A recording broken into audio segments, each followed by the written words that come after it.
Stop right there.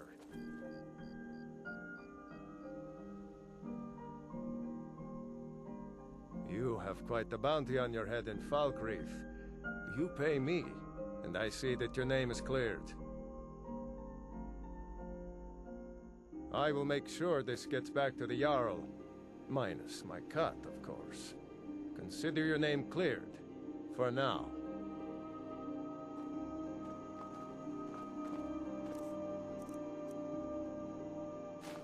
You're mine!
I don't recognize you, but I sense that you're one of us. Who are you? The last of the Nightingale Sentinels, I'm afraid. I've defended the Sepulcher alone for what seems like an eternity. We were betrayed by one of our own kind. In fact, I'm to blame for what's happened here. I was blinded by dark treachery masquerading as friendship. Perhaps if I had been more vigilant, then Mercer Frey wouldn't have lured me to my fate and stolen the skeleton key.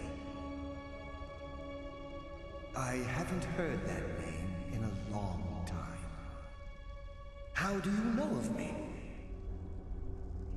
The key! You have the skeleton key! I never thought I'd see it again. And Mercer Frey? Then, it's over, and my death wasn't in vain. I owe you a great deal, Nightingale. You've done the Guild a great deed, and although they may not show it, I'm certain they appreciate your sacrifices. My only regret is that you had to undertake this task alone. Carlyle? She's still alive? I feared she'd befallen the same fate, ending up a victim of Mercer's betrayal. Nothing would bring me more pride than to return the key, but I'm afraid it's impossible. From the moment I arrived here, I felt myself, well, dying. The Sepulcher isn't merely a temple or a vault to house the key. Within these walls is the Ebonmere, a conduit to Nocturnal's realm of Everglow. When Mercer stole the key, that conduit closed, severely limiting our ties to her. I'm afraid so. I'm weakening, and I can feel myself slipping away. The years without restoration of my power have taken their toll. Whatever damage has been caused can only be corrected by following the Pilgrim's path to the Ebonmere and replacing the key.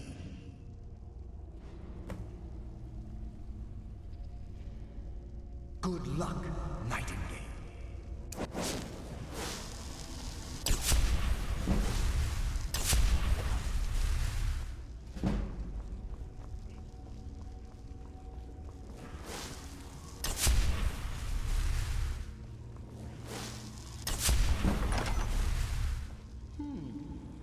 Does someone live among the dead? Come for you now.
My, what do we have here?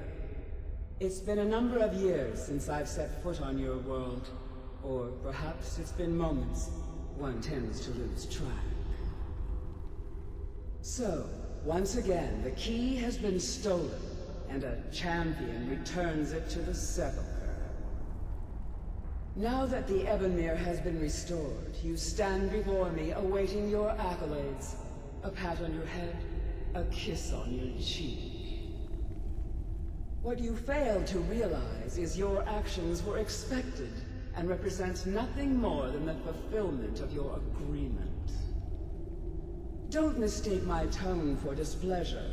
After all, you've obediently performed your duties to the letter. But we both know this has little to do with honor and oaths and loyalty. It's about the reward, the prize. Fear not. You'll have your trinkets, your desire for power, your hunger for wealth. I bid you to drink deeply from the Ebonmere mortal, for this is where the agent of Nocturnal is born. The oath has been struck, the die has been cast, and your fate awaits you in the Everglow. Farewell, Nightingale. See to it the key stays this time, won't you?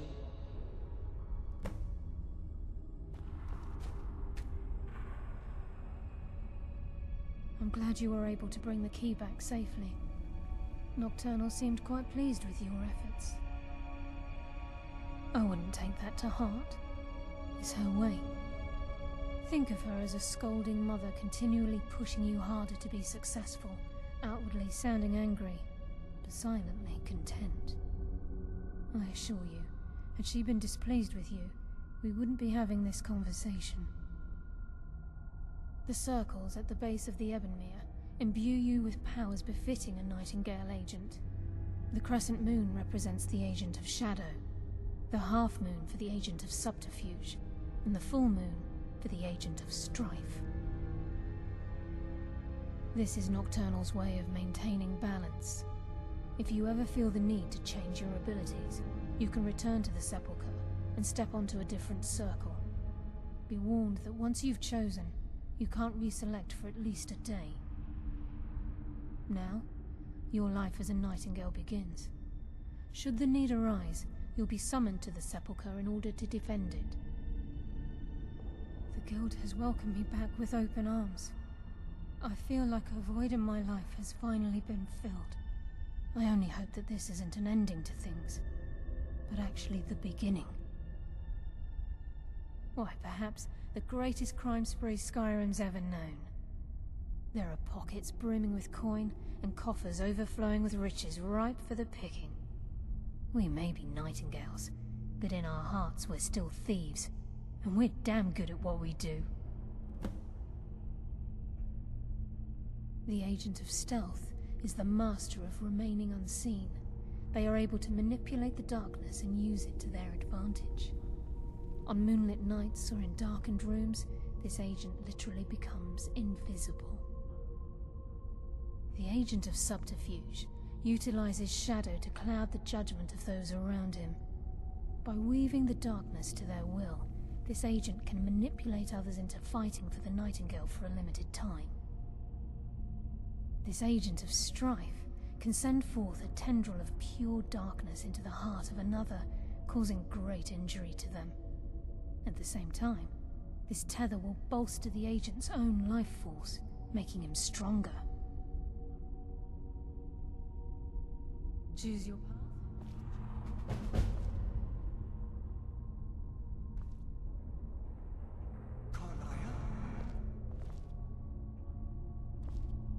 Gallus.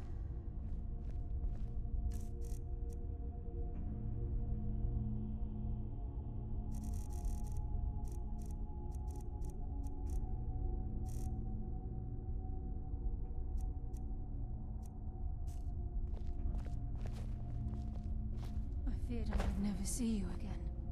I was afraid you'd become like the others. If it were not for the actions of this Nightingale, your fears would have come true. He honors us all.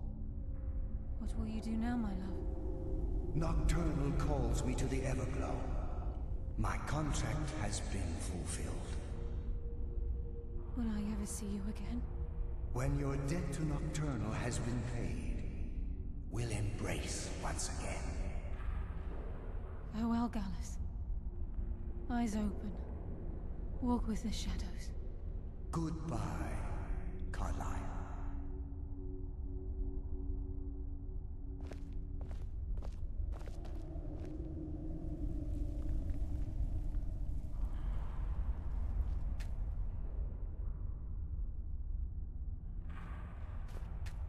Yes, Nightingale?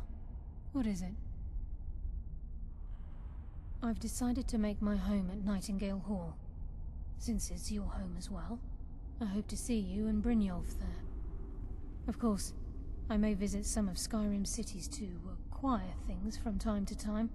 Can't afford to get rusty now, can we?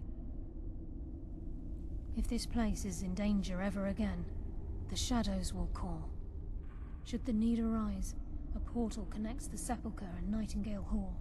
Use it whenever you wish. Farewell.